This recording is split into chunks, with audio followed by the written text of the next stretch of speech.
이 JTBC 이 자금난 사건이 이제 밖으로 막 돌아다니고 있었던 상황이었는데 그 임원분을 만나게 됐었어요. 개인적으로 이제 친한 분이어서 이제 중앙일보 JTBC 디폴트 사태가요. 결국 중앙일보까지 불똥이 튀었어요. 이게 혹시라도 그럴 우려가 있다라는 얘기들을 전해드렸었는데 그 우려가 현실이 됐습니다. JTBC 디폴트가 중앙일보의 1차 부도까지 최종 부도는 아닙니다. 오늘 오전에 220억 원 정도를 한양증권이 이게 JTBC하고 중앙일보에 많이 물려 있는 모양이더라고요. 예. 그래서 220억 원 만기는 안 됐는데 나 220억 원 빨리 돌려줘. 당신들 되게 위험한 것 같은데 라고 아침에 청구를 했는 모양이에요. 근데 예금이 없는데 잔고가 없는데 1차 부도 이렇게 돼버렸습니다. 이게 지금 제가 이제 한양증권 임원분한테 지난주에 이미 그러니까 이 JTBC 이 자금난 사건이 이제 밖으로 막 돌아다니고 있었던 상황이었는데 그 임원분을 만나게 됐었어요. 개인적으로 이제 친한 분이어서 이제 그 얘기를 들었었습니다. 한참 그걸로 인해서 저희 이제 만나서 식사하고 있는데 계속 통화를 하시더라고요. 이게 근데 원래 중앙일보 측에서 이 220억 그 CP를 막아주려고 했었던 것 같아요.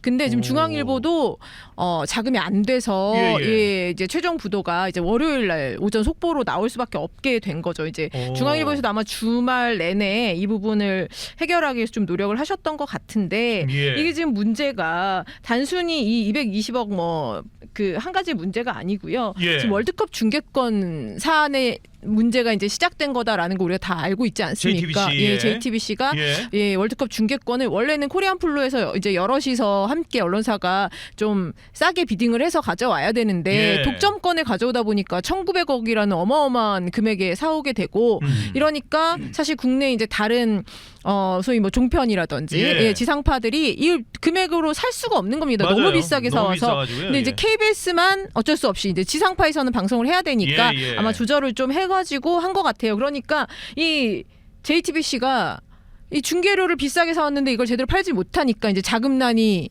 더 가속화가 된 거죠. 그리고 이 중계권 자체를 또 JTBC가 사온 것도 아니에요. 저는 이게 지금 그 JTBC 중앙그룹 전체의 어떤 경영이 방만했기 때문에 이 사태가 발생했다고 생각을 하는데 이 중계권 또 피닉스 스포츠라는 데서 사왔고요. 대금도 다 치르지 못한 걸로 알고 있어요. 그래서 우리가 지금 어떻게 되냐면 JTBC가 피닉스 스포츠가 독점 계약을 한 거에서 중계권을 받아오는 건데요. 피닉스 스포츠가 지금 아마 반 정도만 지급을 했다고 제가 들었어요. 그러면 어떻게 되냐면요. 지금 우리가 오늘 이제 멕시코전 하기 전에 이미 부도 처리가 됐잖아요. 중앙일보가 요거 100억 정도가 되는 걸로 알아요. 한번 이제 지금 남아 있는 것 중에 경기 있을 때마다 그럼 요 100억씩 주는 거거든요. 근데 멕시코전을 뭐 중계를 할 수 있겠나 막 이런 얘기까지 제가 들었어요. 그랬는데 이거는 이제 지탄이 너무 클 것 같으니까 아마 뭐 금액을 준비해 뒀는지 어쨌는지 이래서 이걸 준 거고요. 지금 이 상황이 악화가 되면은 우리가 월드컵을 못 볼 수도 있는 그런 어마어마한 사태가 될 수도 있습니다. 게다가 지금 그것까지는 아닐 거예요. 거기다가 JTBC가 또 이런 상황에도 불구하고 또 2028년 하계 올림픽 중계권도 또 계약을 해가지고 계약금 올림픽뿐만 아니라 그 다음 동계 뭐 하계 월드컵 이게 쭉 있는데 28년 거는 이미 지금 제가 500억인가 계약금 이미 지급을 했던 걸로 알고 있거든요. 그러니까 이렇게 막 몇백억씩 독점 계약해서 금액을 지급한 상황이니까 지금 자금 유동성이 제대로 좋아질 수가 없는 상황인 거죠. JTBC가 디폴트가 났고 그로 인해서 여파로 중앙일보까지도 지금 1차 부도가 되는 상황을 맞이했다. 저는 조금 시각이 다른데요. 대부분 이제 대변인님처럼 다른 방송에서도 말씀 많이 하시더라고요. JTBC가 애초에 뭐 일반 지금 TV조선도 그렇지만 다른 원래 신문 언론사들 전통적인 언론사들과 다르게 컨텐츠 시장에 상당히 배팅을 많이 했었잖아요. 그럼요. 변모를 하겠다고 제일 먼저 나선 회사였고 그런데 저는 언론사가 이렇게 컨텐츠 시장에 뛰어들면서 지금 JTBC뿐 아니라 모든 언론사들이 지금 같은 상황에 놓여 있다고 생각을 하거든요. 그러니까 월드컵 중계권 1,900억 받아가지고 KBS랑 네이버에 리셀을 했어요. 실제로 한 450억, 500억 정도 리셀을 했다고 해요. 그럼 한 20% 지금 25% 남은 건데 지금 JTBC에서 만드는 물론 이제 뭐 이상한 변호사 우영우라든지 뭐 아는 형님이라든지 우영우는 저기 다른 데 거예요. 뭐 그런 프로그램들 있잖아요. 예. 지금 요즘에 신입사원 재벌집도 예. 있고. 그러니까 그런 프로그램들만 저희가 봐서 그렇지 그런 프로그램들은 한 100개 만들면 한두 개 나옵니다. 예, 맞아요. 나머지 프로그램들은 그 수익을 다시 가져오는 거를 예. 25%도 못 가져와요. 그럼요. 보통 10%도 안 남습니다. 예. 망하는 프로그램들은. 근데 지금 언론사라는 게 항상 안정적인 현금 흐름이 보장이 되어야 되고 그것을 기반으로 어디 눈치 안 보고 공정한 예. 보도를 할 수 있는 것들이 언론사의 역할인데 과거에 신문사들이 이렇게 컨텐츠 투자사로 변모를 하면서 사실상 이게 무슨 카지노 포트폴리오도 아니고 포트폴리오가 지금 왕창 이렇게 예. 왔다 갔다 하거든요. 예. 그러니까 100억 투자해서 1억 남기고 500억 투자해서 20억 남기고 이런 경우가 비일비재예요. 제가 예. TV조선에도 와봤고 JTBC도 가봤고 결국은 MBN에서 방송을 하고 막 이런 예. 프로그램들이 많았는데 방송사들이 이제는 그냥 프로그램도 안 받아요. 예. 오히려 스피노프가 가능한 프로그램이라든지 공연으로 연계해서 뭔가 맞아요, 수익 모델을 맞아요. 만드는 예. 프로그램이라든지 그런 거 아니면 받지도 않거든요. 네. 그 얘기인 즉슨 수익 모델 자체가 지금 거의 카지노에 가깝다. 그래서 이런 것들이 결국에는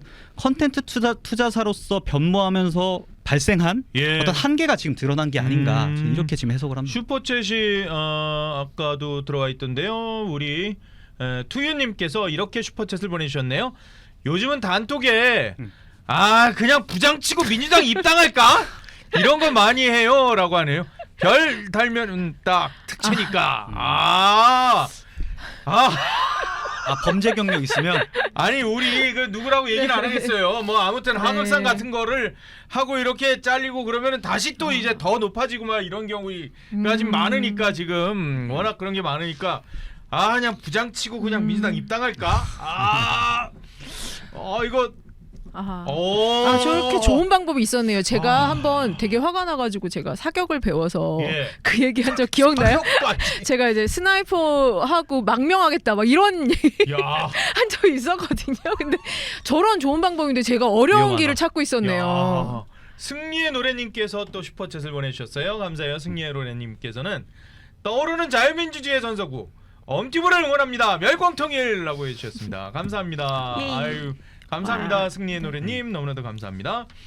JTBC 상황이 그런데 거기다 또 제가 한 가지 더 예. 말씀드리고 싶은 게 사실 이 JTBC 자체만 놓고 봤을 때요. 지금 뭐 경영 관련된 부분을 이제 저하고 이제는 대변인이 말씀을 드렸지만 예. 그냥 언론 그 자체의 문제점을 또 이야기해 보자면 예. 사실 굉장히 편향된 보도를 한다는 비판이 많았지 않습니까? JTBC에서 그 손석희 앵커가 운영하면서부터 뉴스의 문제점이 저는 있었다고 생각해요. 예. 근데 그럼에도 불구하고 손석희 앵커가 그 편향된 뉴스를 보도해서 사실 정권을 가져가고 이런 것들이 어떤 효과를 보면서 예, 정치적으로 편향된 뉴스를 더 많이 생산해냈다고 생각합니다. 그런데 그것이 일시적으로는 효과가 있었는지 모르겠지만 예. 장기적으로 봤을 때는 결국 이 JTBC의 뉴스라는 것에 대한 언론에 대한 불신을 키웠고 결국 시청자들이 외면을 하게 됐겠죠. 그로 인해서 광고도 감소했을 것이고요. 예. 그런 것이 또 지금 오늘날 이 사태의 원인 중 하나가 된 것이 아닌가 이렇게 생각을 좀 해봅니다. 예. 이게 JTBC가 손석희라는 상징적인 인물을 통해서 뉴스 시청률이 상당히 높아졌었고 뭐 세월호 보도를 통해 가지고 뭐 거의 이 뭐 어떻게 보면은 진보 좌파 이쪽 그 진영의 어떻게 보면 상징과 같은 방송으로 떠오르면서 막 갔었는데 이게 점점 그 시간이 지나면서 그 진보 좌파 진영의 상징 아이콘과 같은 방송이 JTBC에서 MBC로 올라가는 예. 그런 모습들이 그럼 뭐 시청률로 그냥 보여지는 거니까 이건 뭐 어떤 편향성이나 당파성이나 이런 문제가 아니라요. 그냥 시청률로만 봤을 때 단순하게 그런 상황들이 오고 있는 상황들이 보도 쪽에서는 굉장히 좀 어떻게 보면은 JTBC 입장에서는 약간 좀 아픈 부분이었는데 거기에 지금 이재능 대변인이 말씀해 주셨던 것처럼 콘텐츠 부분에서도 이 굉장히 그 좋은 성과가 나는 콘텐츠도 있긴 했었지만 그에 비해서 투자 대비 수익이 또 엄청나게 좋지 않은 것들이 맞아요. 나타나면서 이게 어떻게 외화 내빈과 같은 상황이 벌어졌던 게 아닌가라는 또 분석들을 자본시장에서는 내놓고 있는 거예요. 저는 그래서 이 언론사들이 좀 이렇게 컨텐츠 투자사로서 변모하지 않았으면 좋겠어요. 중심을 잡을 수 있어야 되고 JTBC가 가장 먼저 뛰어들면서 가장 먼저 편향됐다는 비판을 또 동시에 받았거든요. 그러니까 그것들이 결국에 언론사로서의 기능에도 상당한 악영향을 미칠 수 있고 그 국민들의 신뢰에도 문제가 생길 수 있기 때문에 조심해야 될 필요가 있다. 물론 TV조선은 빼고요. JTBC JTBC의 모해사격이잖아요. 중앙일보가. 네. 근데 중앙일보가 지금 1차 부도를 맞았다라는 것. 그런데 한양증권 외에 또 다른 채권자들은 그럼 가만히 있을 것이냐? 여기에서 이제 계속해서 또 다른 채권을 갖고 있는 분들이 상환을 요구한다면 중앙일보가 과연 버틸 것이냐? 중앙일보가 그러면은 1차 부도에서 끝날 것이냐? 이거에 대해서 지금 계속해서 시장은 관심을 가질 수밖에 없는 맞습니다. 문제들인데 예. 그리고 이게 JTBC부터 시작된 예, 거예요. 그러니까 사실 우리나라 언론사가 사실 해외 투자, 그러니까 해외 자금이 들어오는 것이 좀 위험할 수 있지 않습니까? 예. 근데 이미 JTBC에 지금 뭐 댓글에도 말씀해 주시는데요. 중국 자본이 엄청 많이 들어와 있었잖아요. 그런데 예. 지금 본사는 아니지만 예. 근데 어쨌든 이 영향을 미치는 계열사에 어쨌든 자금이 들어와 있었는데 실제 지금 이제 중앙일보, JTBC 이 언론사 자체에도 외국 자본이 또 들어오게 된다면 또다시 공정하지 못한 언론 보도를 우리 사회가 또 받아야 되는 거 아닌가라는 걱정은 또 많이 듭니다. 지금 국내에 JTBC뿐 아니라 컨텐츠 회사 중에 중국 자본이 거의 안 들어간 데가 없어요. 그렇죠. 예. 뭐. 특히 여기 같은 경우에는 지금 SLL 그 회사가 지금 상장 못 해갖고 여기까지 왔다는 얘기들이 지금 지배적인데 맞습니다. 그 예. 과정에서 이제 텐센트가 투자사로 들어왔던 거고. 예. 근데 저는 이 SLL뿐 아니라 국내 콘텐츠 기업 전체에 지금 중국 자본이 잠식을 해 있다. 물론 그걸 제가 음모론으로 이어가자는 얘기는 아니지만은 이 지금 투자사들이 보통 상장을 통해서 투자 이익을 내기를 원해서 들어오는 건데 지금 당장 뭔가 투자 회수를 바란다는 것은 JTBC의 지금 당장 회생할 수 있는 단계는 이미 지난 게 아닌가. 그러니까 정부에서 아마 적극적으로 JTBC 정도는 좀 도와주려고 하겠지만은 기조 자체가 지금은 쉽지 않은 상황이 된 게 아니에요. 근데 이 JTBC 상황이 얼마나 어려운가가 지금 계속 SNS에 돌아다니는데 이거는 사실 확인이 된 건 아닙니다. 이게 목격담이라고 해가지고 SNS에 올라오는 글인데 이건 팩트 확인이 되지 않았다라는 점을 명확히 말씀드리는데 SNS에는 뭐 화장실 비데를 철거 중이더라 뭐 이런 얘기도 있고 청소 용역 업체하고의 계약이 체결돼서 청소해 주시는 아주머니들이 해고 처리되는 것 아니냐 이런 얘기까지도 있고 어린이집 이제 못 다니게 되는 것 아니냐라는 얘기도 있고 막 이게 이런 얘기들이 계속 돌아다니는데 정확히 팩트는 이겁니다. 월급을 주기는 주는데 좀 늦게 줄 수 있다. 정상 지급을 하는데 근데 이게 정상 지급이 맞는지 모르겠는데 이게 고지가 갔어요. 이건 JTBC에서 고지를 직접 한 거예요. 직원들한테. 급여의 경우에 조금 늦게 들어갈 수 있다. 이런 고지를 한 거예요. 이게 직장인 입장에서는 이 월급이 이게 연동된 게 많잖아요. 이게 당장 사실 사이버머니 같아요. 카드사가 먼저 가져가냐 내가 먼저 빼냐 이거 사실 막 싸움하고 이러거든요. 저 같은 경우는. 근데 이게 지금 회생 개시 절차 신청했기 때문에 동결되어 있어서 사실 법원에 허가가 없으면 급여를 지급할 수가 없고 지금 그 얘기예요. 예, 여러분들 아시겠지만 이 법원의 절차라는 게 내 사건만 있는 게 아니거든요. 그래서 이 사건만 있는 게 아니기 때문에 이 사건을 처리하는 데 있어 시간이 조금씩 걸립니다. 그러니까 이게 며칠이 걸릴지 아니면 뭐 일주일 넘게 걸릴지 알 수가 없는 거예요. 그리고 이 회생 결정이라는 건 또 몇 달 걸리기도 해요. 이렇게 큰 규모의 경우에는. 그러면 그때까지 또 그 다음 달 급여는 또 어떻게 제대로 지급이 될 수 있는지 이 부분도 사실 확실히 보장할 수 없는 부분이라는 게 지금 참 안타까운 상황입니다. 이게 그리고 아마 추후에 또 나오겠지만은 이런 컨텐츠 제작사는 직원 월급이 문제가 아니고요. 대금미 지급이 훨씬 더 많을 거예요. 외주 제작사도 있을 것이고 그렇죠, 작가팀도 맞아요. 있을 것이고 네. PD팀도 있을 것이고 카메라, 조명, 무대, 세팅 다 있거든요. 맞아요. 그 회사들은 보통 다 후불로 받는데 그렇죠. 콘텐츠 하나 만드는데 진짜 싼 것도 트로트 프로그램 같은 거 50억, 60억 하거든요. 예. 한 10회차 만드는데 그 회사들의 제작비가 이미 다 나가 있는 상황에서 그 지급은 직원 월급 이후에 이루어진다. 직원 월급 지급 이후에 이루어진단 말이에요. 임금 채권이 우선되는 거죠. 네, 그렇죠. 맞습니다. 월급이 그러니까 월급을 먼저 줘야 네. 된다는. 그렇죠. 직원 월급을 네. 그렇죠. 외주사보다. 그러니까 이제 네. 그 회사들은 아마 줄줄이 파산하고 줄줄이 다 망해가는 어이구. 그런 상황들이 아니 지금 생길 그래서 거예요. 법카가 지금 정지됐잖아요. 예, 예. 법카가 정지되어 있어서 지금 월드컵 중계팀 나가 있는데 예.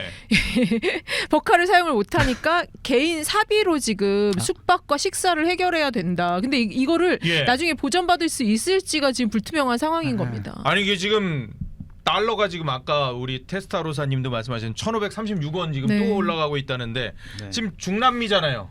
그리고 저 달러 써야 되잖아. 그렇죠. 아 그러네요. 그것도. 그렇죠. 그것도 한두 달러 푼도 아니 써야죠. 그거 네. 아마 이게 체류 기간이 길어서 밥값만 해도 1인당 몇십만 원, 뭐 돈 100만 원 넘어갈 거예요 아마 체류 기간 1인당 그것도. 네, 맞습니다. 근데 이게 스태프들이 지금 한두 명 나가 있는 게 아니라고요. 그렇죠.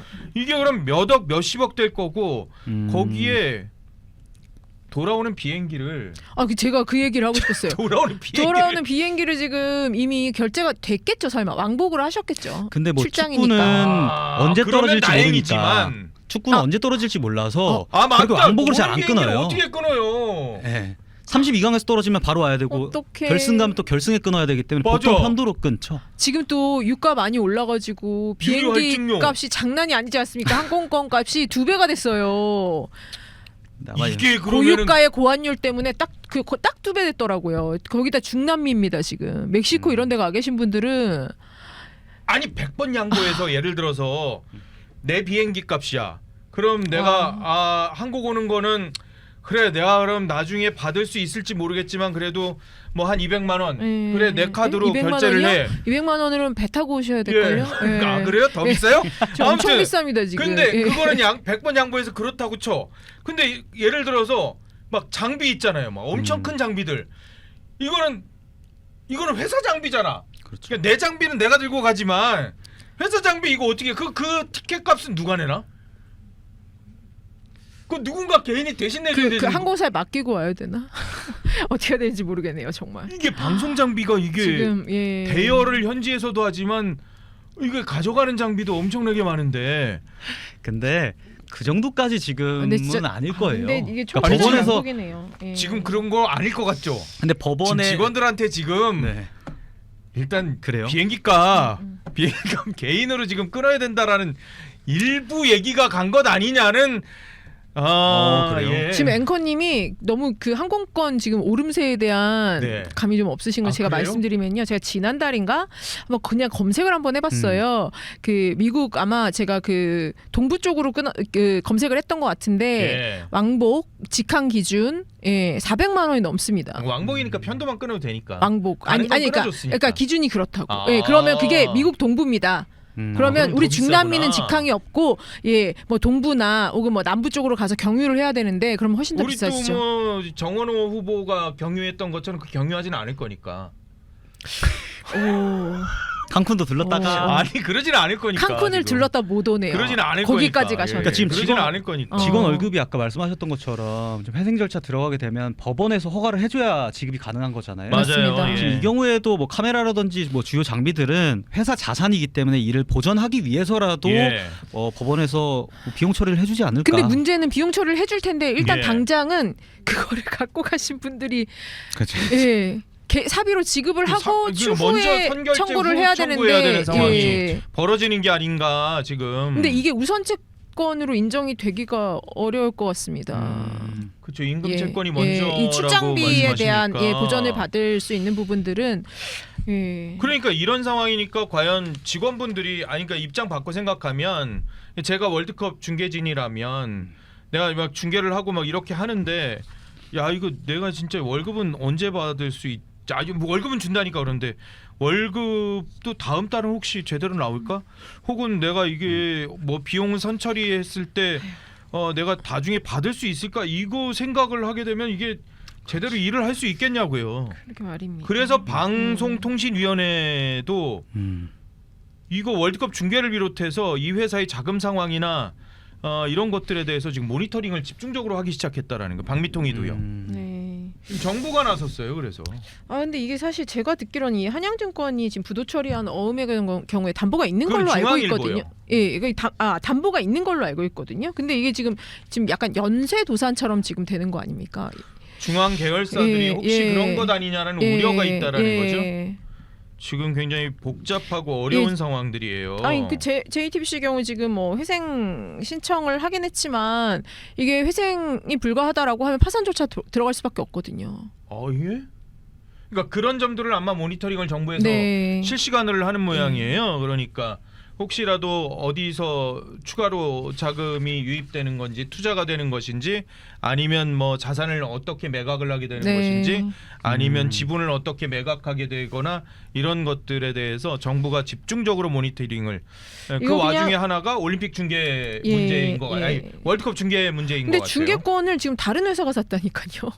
지금 여기 회생에 들어가지 않는 다른 계열사에서 지금 예. 계약을 했던 거라서 사실 여기서는 중개권을 지금 못하면 그냥 방송사에서는 중계를 못하고 끝나는 걸로 제가 알고 있거든요. 예. 이게 그러니까 참- 그 월드컵 중계권이 어떤 뭐 상당한 채권을 가지고 있는 그런 게 아닌 걸로 알고 있습니다. 근데 그리고 JTBC 이게 지금 그냥 방미통위에서만 그 관측을 할 게 아니라요. 예. 사실 만약에 정말 이 회사들이 전부 회생에 들어가도 가면 그나마 조금 나을까 싶기도 예. 한데요. 만약에 그것조차 되지 않아서 파산에 들어간다면 이게 사회적인 파장이 너무나 엄청나지 않습니까? 그렇죠. 지금 예, 여기에 맞아요. 관련된 아까 말씀하셨지만 뭐 하청업체들도 있을 거고요. 또 여기 당장 근무하고 계신 직원분들, 기자분들, 예. 방송 관계자분들의 지금 당장 다른 자리로 다 가실 수가 없을 거 아니에요. 그럼 그럼요. 이 대량 실업 사태 이런 것들이 상당히 사회적으로 큰 파장을 불러올 수밖에 없기 때문에 사실 이거는 방미통위뿐만 아니라 저는 행정부 전체적으로 금감원 그다음에 공정위가 전부 다 같이 함께 좀 대책 마련 혹은 또 이 해결해 가는 것 그리고 자금이 유입되는 것들에 대해서 반드시 모니터링하고 함께 어떻게 돼? 그럼 협업을 이거 해야 가야 정부 된다. 자금이 들어가면 이것도 뭐 아니 정부 자금을 저는 함부로 정부 자금을 무조건 넣어주는 것에는 굉장히 반대입니다. 지금 왜냐하면 아까 계속 말씀드린 것이 지금 이 그룹사의 예. 방만한 경영이 어쨌든 이런 결과를 불러왔다고 보이는 만큼 그냥 단순히 어떤 뭐 불강력한 어떤 뭐 천재지변 같은 사안들 때문에 이런 상황을 맞이한 게 아니잖아요. 예. 근데 이거를 그냥 단순히 세금을 넣어서 해결해 준다. 저는 이건 굉장히 바람직하지 않은 거라고 생각합니다. 테스타로사님이 미국에서 이렇게 또 응원의 슈퍼챗을 보내주셨어요. 테스타로사님이 이렇게 지적을 해주셨네요. JTBC에 노조가 있다면 회사가 힘들 때는 회사에 돈을 보태야 하는 것 아닌가요? 회사가 어려울 때는 함께 책임지는 것이 맞다고 생각합니다. 삼성처럼 이렇게 얘기를 해주셨는데요. JTBC에 노조가 있습니다. 중앙일보 JTBC 노조가 입장문을 성명문을 냈습니다. 자, 뭐라고 냈느냐? 월드컵 현지 취재진 법인카드 막혀서 개인카드 사용한다. 길거리에 나앉을 판이다. 사측이 정상화 방안을 마련을 빨리 해라. 고용과 근로조건에 영향을 미치는 조치를 일방적으로 결정하거나 시행해서는 안 된다. 고용 안정과 근로조건 보호는 최우선 원칙으로 존중돼야 된다. 임금과 퇴직금의 지급 계획, 업무 수행에 필요한 비용의 집행 계획을 구체적이고 투명하게 밝히고 이거를 차질 없이 이행하라. 노동자들은 당장 임금과 퇴직금이 정상적으로 지급되는지 생계와 일터는 지킬 수 있는지조차 알지 못한 채 불안에 놓여 있다. 라고 하면서 자구책과 정상화 마련하라. 라고 중앙일보 JTBC 노조가 얘기를 했습니다. 회사에 돈을 보태는 게 아니라 일단 그 임금하고 이거 퇴직금 잘 해달라고 얘기를. 우리 거부터 잘 노동자들은 아니면 정상적인 그렇죠. 노동자의 권리죠. 목소리이긴 한데. 근데 아마 예. 노조분들도 예. 파산까지는 생각 안 하시는 것 같아요. 그러니까 지금 비슷한 사태가 2020년에서 2022년 말까지 굉장히 많았거든요. 예. 콘텐츠 제작사들이 다 상장하려고 그러다가 주식시장이 상황이 좋지 않고 예. 또 넷플릭스라든지 OTT에 대한 수요가 줄고 넷플릭스, 디즈니 플러스 이런 데서 투자 규모도 상당히 줄었었어요. 예. 그러다 보니까 상장을 못하고 상장을 못하는 상황, 그러니까 상장이 지연되다 보니까 그 시간을 활용하기 위해서 예. 더 많은 투자를 하고 그러다가 이제 파산을 하거나 회생 절차에 들어가는 회사들이 굉장히 많았거든요. 네. 근데 그 중에 일부 회사들은 실제로 회생에 성공을 했습니다. 근데 JTBC 정도 되는 회사라고 한다면은 네. 정부에서 어떤 식으로든 회생 쪽으로 서포트를 하지 않을까 싶고 그러다 보니까 직업 노조분들도 일단은 우리 거부터 네. 상황 파악이나 해가지고 좀 전달을 해달라 이렇게 해주시는 게 아닌가. 참, 뭐 부디 잘 해결되기를 바라겠습니다. 이게 뭐 참 어떻게 보면 동료 선후배 기자들이 또 많이 있기 때문에 잘 해결돼야 되는데 이게 쉽지는 않은 것 같습니다. 지금 이 상황들을 보면은 사실 이전에 전조 증상이 계속 있었어요. 이 일부 구조 조정이 있었다라는 게 몇 년 전부터 계속해서 말이 있었는데 계속 뭐 부인해 왔었어요, 회사 측에서는. 그런데 결국 이게 한꺼번에 터진 건데 개인 투자자들 피해도 지금 있다라는 점에서 개인 투자자들에 대한 불안전 판매 여부도 지금 금감원에서 보고 있기 때문에 법적인 문제까지도 지금 이게 갈 가능성이 꽤 높기 때문에 이런 것들은 좀 굉장히 좀 예의주시 해봐야 될 것 같아요.